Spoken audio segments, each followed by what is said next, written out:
प्रदीप पांडे। सबसे पहले अपने अतिथियों को प्रणाम करता हूँ।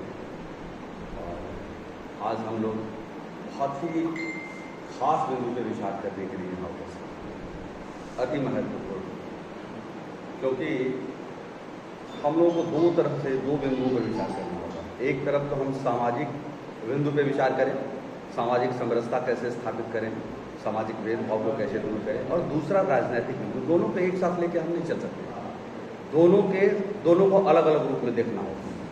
सबसे पहली बात जो हमारी है कि जब बागवा को खून की ज़रूरत पड़ी, सबसे पहले गर्दन हमारी कटी, और अब जब फल लेने की बात है तो लोग कहते हैं ये हिंदुस्तान तुम्हारा नहीं है। प्रश्न तो ये उठना शुरू हो गया कि आप विदेशी हो, आप भारतीय नहीं हो। इस बिंदु पर विचार करना होगा कि हम कहाँ से और कहाँ चले आए। हमें यहाँ का ही घोषित नहीं किया जा रहा है। एक तरफ तो ये बात है, दूसरी तरफ जो बात आती है वो बात ये है कि हम लोगों ने सामाजिक, भैया का बड़ा विचार अच्छा लगा कि हम लोगों ने सामाजिक समरसता को स्थापित किया है। केवल कभी भी हम लोगों ने अपने लिए, खुद के लिए नहीं सोचा। ब्राह्मण सबसे ऊपर क्यों माना जाता था?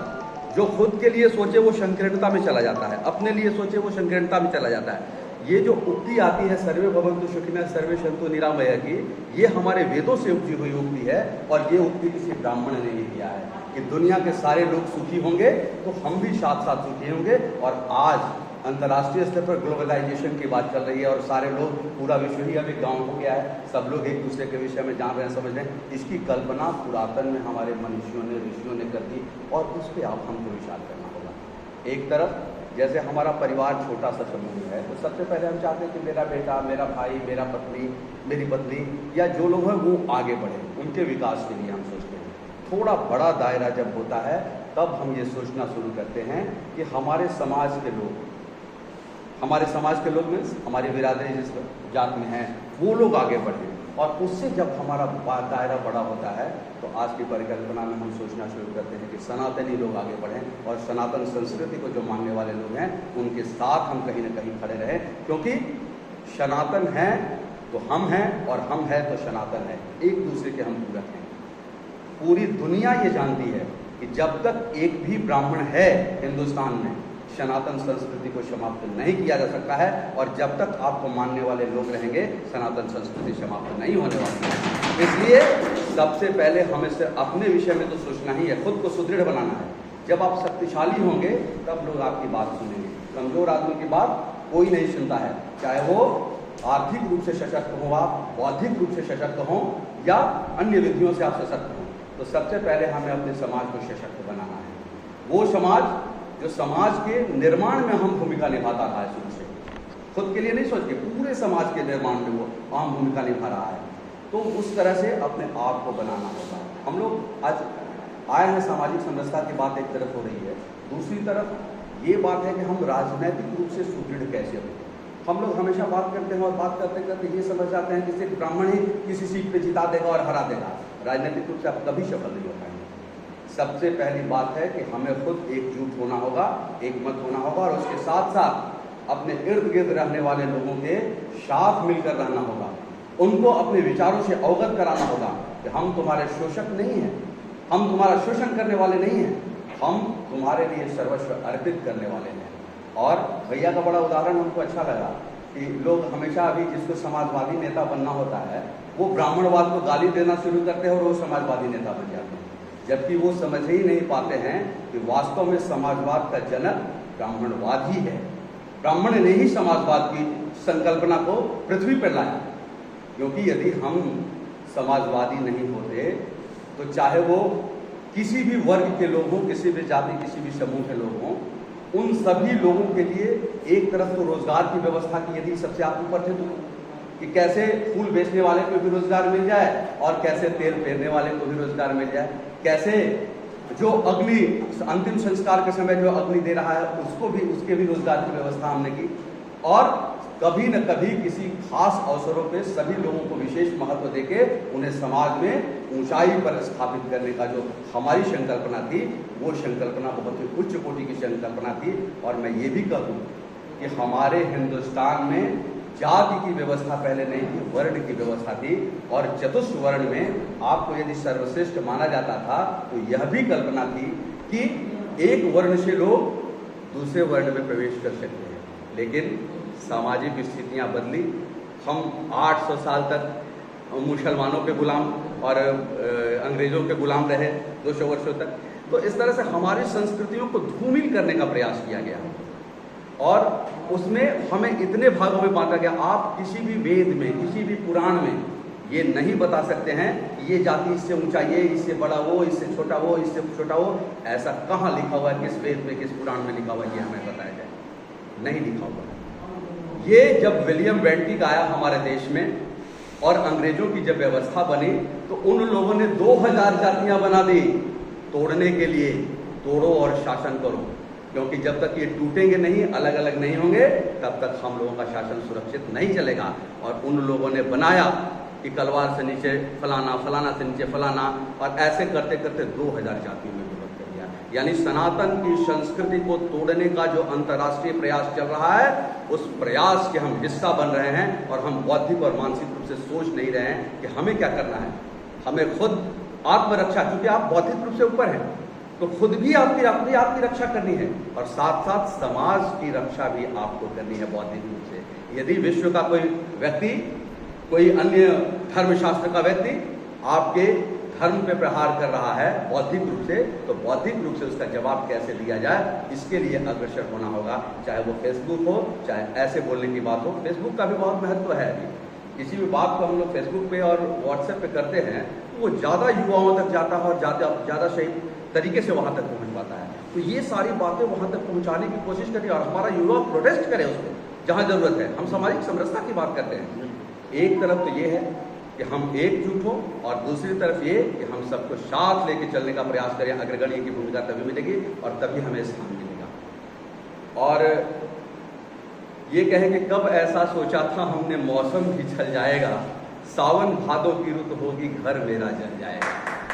वर्षों बाद चमन में दिल के उम्मीदों के फूल खिले, किसे पता था आज उसी पर पत्थर भी चल जाएगा। हम लोगों को नहीं पता था। हम लोग चाहते थे, कुछ खास पार्टियों के साथ हमारा लगाव है, बात में आ जाती है। बात जब हम करते हैं तो ऐसा लगाव लगने लगता है कि हम किसी खास पार्टी से कहीं ना कहीं मानसिक रूप से जुड़े हुए हैं और उसको बहुत सींचा है हमने, अपने रक्त के कण कण से सींचा है। लेकिन जब वो हमें अपना मानने से इनकार कर दे, जब उसे लगने लगे कि ये हमारा अपना नहीं है या हमें उचित सम्मान और स्थान मिलना चाहिए, वो स्थान नहीं देती है, तो वैसी स्थिति में हमारा दायित्व बनता है कि हम अपनी क्षमता, अपनी शक्ति से उसका प्रतिकार करें और उसे बता दें कि हम यदि जिता सकते हैं तो हरा भी सकते हैं। अकेले हम जिता नहीं सकते तो तुम्हें हरा तो जरूर सकते हैं। अपनी क्षमता और शक्ति का परिचय दें। सबसे पहले किसी भी क्षेत्र में आगे बढ़ना है, राजनीतिक क्षेत्र में, तो हराना सीखिए, अपनी ताकत का एहसास कराइए और उसके बाद वो जब आएगा तब आपकी बात मानेगा। आप कहते हैं आपके वर्ग के नेता हैं और वो आपकी बात नहीं सुनते हैं। क्यों नहीं सुनते हैं? क्योंकि आप उनको समर्थन हृदय से नहीं करते हैं। यदि जरूरत हो कि मंगल पांडे आपके बल पे नेता नहीं बने, मंगल पांडे को एमएलसी बना दिया गया, नेता बना दिया, आपने जिता के कब अपनी शक्ति से उनको बनाया, किस शक्ति से वो वहां गरज के बोल सके कि नहीं मैं हूं और ब्राह्मणों के बल पर मैं आया हूं? एक भी नेता बता दीजिए जो आपके बल पर वहां गया हो और आप एक बार बुला दे और हजारों की संख्या में खड़े हो जाए और चट्टान की तरह कि नहीं मैं इनके साथ हूं, तब वो आपकी बात करेगा। आप उसके साथ खड़ा होना सीखिए।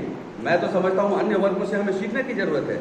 उसके जब अधिकारी आते हैं, ब्लॉक में आए, जिला में आए, उस वर्ग के लोग चट्टान की तरह अपने अधिकारी के साथ खड़े हो जाते हैं कि गलत हो या सही हो, ये हमारा अपना है और हमको इसका विरोध नहीं करना है। आपके लोग जब आते हैं तो सबसे पहले आप विरोध करते हैं और दूसरा विरोध करता है तो आप प्रोटेस्ट भी नहीं कर पाते हैं। क्यों आपके साथ खड़ा होगा? उसको भी बहुत कुछ सीखना है। तो इसलिए आप अपनी एकजुटता का परिचय दीजिए और आने वाले समय में जब आप खुद के बल पे किसी को जिता के भेजिएगा, वो आपकी बात सुनेगा और जानेगा कि यदि नहीं होगा तो ये हमें नीचे उतार देगा और कोई दूसरा पैदा हो जाएगा, दूसरा रामा पैदा हो जाएगा। मंगल नहीं रामा जाएंगे वहां। हमारा ये क्षेत्र है, हमारी ये क्षमता है, ये जरूरी है कि किस खास वर्ग के लोग जाएं। हम अपने में से क्यों नहीं चुनेंगे किसी को? हम चुनेंगे जो हमारी बात मानेगा, जो हमारे लिए लड़ेगा और सिर्फ हमारे लिए नहीं, पूरे समाज के लिए जो काम करने की संकल्पना लेके साथ में सबको साथ में लेके चलेगा। क्योंकि अकेले कोई भी वर्ग चाहे कितना भी शक्तिशाली हो, वो नेता पैदा नहीं कर सकता है। नेता सभी लोग मिलकर पैदा करते हैं, और नेता यदि बनना है, अग्रगण्य की भूमिका निभानी है, तो सबको साथ लेकर चलना होगा, और इसी रूप में हम लोगों को चलना होगा। सामाजिक स्तर पर एक तरफ लोगों की भलाई, कैसे वो उच्च स्तर पे जाएं, कैसे बच्चा पढ़े, नहीं पढ़ रहा है तो कैसे उसे हम आगे ले सकते हैं, एक तरफ तो ये। लेकिन सबसे पहले ये हम लोगों को जानना हो कि जब आप राजनीतिक रूप से सुदृढ़ हो जाएंगे तो सारी चीजें आपकी समाप्त हो जाएंगी। आप राजनीतिक रूप से सुदृढ़ हो जाएंगे तो आपके विद्यालय भी खुल जाएंगे। जब आप राजनीतिक रूप से सुदृढ़ थे, संस्कृत विद्यालय चलते थे। जब आप राजनीतिक रूप से सुदृढ़ थे तो संस्कृत के पाठशालाएं गांव-गांव तक पहुंची, संस्कृत लोग पढ़ते थे। आप राजनीतिक रूप से कमजोर हुए तो स्थिति आपकी खराब होगी।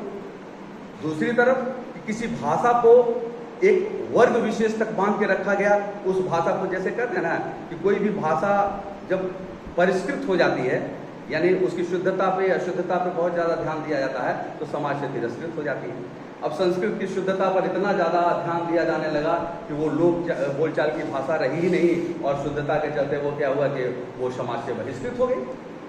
आज हम अपने ब्राह्मण बंधुओं से, हम सभी लोग एक ये हैं, और हम लोग ये जानते हैं कि संस्कृत कितना महत्वपूर्ण है, लेकिन मुझे लगता है कि जिले में एक दो लोग ऐसे मिलते हैं जो संस्कृत बोल सकें, संस्कृत लिख सकें, संस्कृत में अपने विचारों को व्यक्त कर सकें, और संस्कृत में कुछ भावनाओं को लिख सकें। बाकी लोग संस्कृत के चंद मंत्रों को रखकर समझते हैं कि मैं विद्वान हो गया। मुझे वैसा ब्राह्मण नहीं चाहिए। मुझे ऐसा ब्राह्मण चाहिए जो संस्कृत में बोले भी, संस्कृत में लिखे भी, और संस्कृत में अपनी भावनाओं को व्यक्त करें। हम लोग अंग्रेजी जानते हैं, हिंदी जानते हैं, बात जानते हैं, तो हिंदी में अपनी बात व्यक्त करें, जरूरत पड़ेगा तो अंग्रेजी में अपनी बात व्यक्त करेंगे, तो हम उस भाषा को समझते हैं, उसमें हमारी पकड़ है। लेकिन 4 लाइन संस्कृत लिखना पड़े तो हमारे ब्राह्मण बंधु बहुत कम ऐसे मिलते हैं, और संस्कृत के लिए हम सिर्फ चिल्लाते हैं, वास्तव में काम नहीं करते हैं। आज बड़ा ही सौभाग्य का सब भी है कि संस्कृत के जो यहाँ पुरोधा बैठे हुए हैं वो आपके अपने हैं, और उनसे मिलकर इसको आगे बढ़ाने की बात करनी है। तो इस तरह सामाजिक समरसता के साथ अपने उद्देश्यों की पूर्ति हम कर सकते हैं। और कैसे हम पहले राजनीतिक रूप से सुदृढ़ थे, ये नहीं कि यहाँ की बात, जैसे कहते हैं ना, चौका की बात हम चौकी में नहीं करेंगे। हमारी जो यहाँ की बात है वो अपनी बात है। ये नहीं कहेंगे कि हम सिर्फ जात और बिरादरी की बात करते हैं और बिरादरी की बात के हिसाब से हम किसी को जिताना और हराना चाहते हैं, ये बात तो अलग होगी। लेकिन दूसरी तरफ हम सामाजिक रूप से सबको मिलकर और सबकी भावनाओं को जीतने का प्रयास करें, जैसा कि पप्पू जी ने, पप्पू जी की जो भावना थी, ये बहुत बड़ी संख्या में नहीं होंगे, छोटे छोटे सी पद पे जीते हैं, लेकिन वहाँ इनकी संख्या नहीं होगी। लेकिन सिर्फ ब्राह्मण के पद पे तो ये जीते नहीं, ये यदि जीते हैं तो बाकी लोगों ने इनका सहयोग किया है, और इनका दायित्व तो बनता है कि उनके लिए भी आप खड़े रहें। ऐसा लगे कि मैंने इन्हें जिताया, कोई बुरा नहीं किया है, ये सबको साथ लेके चलने वाले हैं। तो हम लोगों को इस तरह से सामाजिक स्तर पे अलग और राजनीतिक अलग रूप से अलग विचार रखना होगा, तब जाके हम लोगों की समृद्धता और सारी चीज़ें बनेंगी। और वहीं हम लोगों को प्रत्येक जगह पे मैं समझता हूँ कि यहाँ मान लीजिए किस हर जिले में, अभी मगध प्रमंडल के हर जिले हो या पूरे बिहार के हर जिले में, इस तरह के विचार को प्रवाहित करना होगा, और 2-4-10 लोगों को वहाँ पे खड़ा करना होगा जो बोल सके आपके लिए। यदि अरवल में कोई घटना घटती है और अरवल के 25 लोग जाके वहाँ पे खड़ा हो जाते हैं तो ये अति महत्वपूर्ण होगा। वैसे ही प्रत्येक जिले में आपके 25-50 लोग हों जो हर जगह खड़े हो सके और आपकी बातों को रख सके, ऐसा एक समूह तैयार करना होगा। मुझे तो घोर ग्लानि लगती है कभी कभी सोचते हुए कि हम कहाँ थे और कहाँ चले आए। चर्चा हुई कि कई मुख्यमंत्री सर बोल रहे थे, और कई लोग बोले कि कई मुख्यमंत्री हुआ करते थे और हम आज हमारे कोई भी नहीं है, ये भी चर्चा चली। निश्चित तौर पर हम लोगों में गिरावट आई है, और उस गिरावट को इस हद तक हम लोग देख रहे हैं कि कई ऐसी सीटें थी, परंपरागत सीटें, जैसे कैमूर की 3 सीटें थी, 4 में से 3 सीटें, और वो 3 सीटों पर हमेशा ब्राह्मण नेतृत्व करता था अपनी विद्वत्ता से, अपनी क्षमता से, चाहे वो लालमुनि चौबे हों, चाहे वो ये पांडे जी थे और दशरथ तिवारी थे और श्याम नारायण पांडे थे, ये तीनों नेतृत्व करते थे। कब ये दौर था। आज खिसकते खिसकते ये स्थिति हो गई कि लोग समझते थे कि कहीं सीट मिले चाहे नहीं मिले, भभुआ में सीट जरूर मिलेगा क्योंकि संख्या बहुत बड़ी है।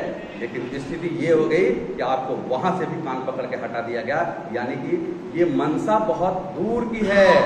समझना ये है हमें, मुख्यमंत्री बनने से नहीं, ये मनसा बहुत दूर की है। आपके पंख को कतरा जा रहा है, आपको हर जगह से राजनीतिक रूप से नीचे उतारने की कोशिश जो चल रही है, इसके लिए हमें सजग होना होगा। और मैं तो ये कहूँगा कि निर्णय तो ये भी लेना पड़ेगा आने वाले समय में कि जहाँ हमारे लोग होंगे हम उनके साथ होंगे, ये भी निर्णय हमको लेना होगा आने वाले समय में कि चाहे वो किसी पार्टी के हों, यदि तवज्जो मिली है हमारे लोगों को तो वहाँ हमें जाना होगा अपने साथ, तब आपकी शक्ति गिनी जाएगी। आप अन्य लोगों को देखिए, विचार कीजिए, एक सीट पर पवन सिंह को सीट मिली और एक सीट के चलते 7 सीट का खामियाजा भुगतना पड़ा पार्टी को। क्यों भुगतना पड़ा? उन लोगों ने एक निर्णय लिया कि एक जगह तुम नहीं दोगे, 7 जगह मैं तुम्हें नहीं दूंगा और बता दूंगा कि मेरी शक्ति क्या है। वैसे ही हमको ये समझना होगा कि एक जगह हमें नहीं मिल रहा है, हम कई जगह पे ऐसा करेंगे कि तुम्हें झकझोर के रख देंगे। तुम आने वाले समय में सोचने पर मजबूर हो जाओगे कि नहीं, इसके साथ जाना होगा। और यदि ब्राह्मणों का हम लोगों ने साथ नहीं दिया तो आने वाले समय में मुश्किल खड़ी होगी, ये शक्ति का प्रदर्शन करना होगा। तो और बातें तो बहुत कुछ है और समय का अभाव भी है, मैं चाहता तो बहुत कुछ हूँ, लेकिन इन्हीं शब्दों के साथ विराम देते हुए ये कहता हूँ कि आखिर कब तक सहते जाएं, सहने की भी सीमा है। आंसू कब तक बहते जाएं, गहने की भी सीमा है। एक दिवस अन्यायी को जानना पड़ता है और जरासंध की संधि तोड़ दुश्मन पछाड़ना पड़ता है। युद्ध बुराई होता है, संघर्ष बुराई होता है, इसमें कोई दो राय नहीं, लेकिन लड़ना ही पड़ता है और कोई उपाय नहीं। सज्जन को कमजोर समझना, मैं सज्जन की जगह मैं ब्राह्मण को भी कह सकता हूं कि ब्राह्मण को कमजोर समझना समाज की आदत है और बिना किए संघर्ष यहाँ आपकी नहीं हिफाजत है, इसलिए संघर्ष करना होगा। इन्हीं शब्दों के साथ मैं पुनः सभी अतिथियों को प्रणाम करते हुए वाणी को विराम देता हूँ। बहुत बहुत धन्यवाद, बहुत बहुत धन्यवाद। और रामा जी को भी बहुत बहुत बधाई। ऐसे ही आगे आप बढ़ते रहें और निर्णय लें। निर्णय के साथ सारे लोग खड़े हैं और सिर्फ यही अरवल नहीं, हम लोग तो पूरे बिहार में ये मुहिम छेड़ चुके हैं और आने वाले समय में बिहार के हर जिले में हम लोग जाके इस चीज़ को करेंगे कि नहीं, राजनीतिक रूप से कैसे, तब हमारे बीच बैठे हुए हैं, मैं तो दो चार बातें और बोलूँ, हमारे बीच बढ़िया बैठे हुए हैं। मैं समझता हूँ कि हम लोग के जन्म से पहले से आप राजनीति में हो और इनके लिए इन्होंने क्या नहीं किया सींचने के लिए, और इनको आज तक कोई महत्वपूर्ण जगह नहीं दिया गया। सिर्फ प्रदेश कार्य समिति का एक जगह झुंझुना थमा के और बाकी इनका शोषण हुआ। यदि अपनी संपत्ति को ये सिर्फ बचा के रखते तो किसी सांसद तो विधायक से कम नहीं होते, ये इनकी क्षमता थी। लेकिन आज सब कुछ होने के बाद शून्य बचा है। इस पर सोचना होगा कि आने वाले समय में हमारी पीढ़ी का कोई जाए तो वो इसी तरह वापस नहीं लौटे, वो बराबरी का हक खोजे और बराबर बैठे और समाज के लिए काम करे। तो इन शब्दों के बहुत बहुत धन्यवाद।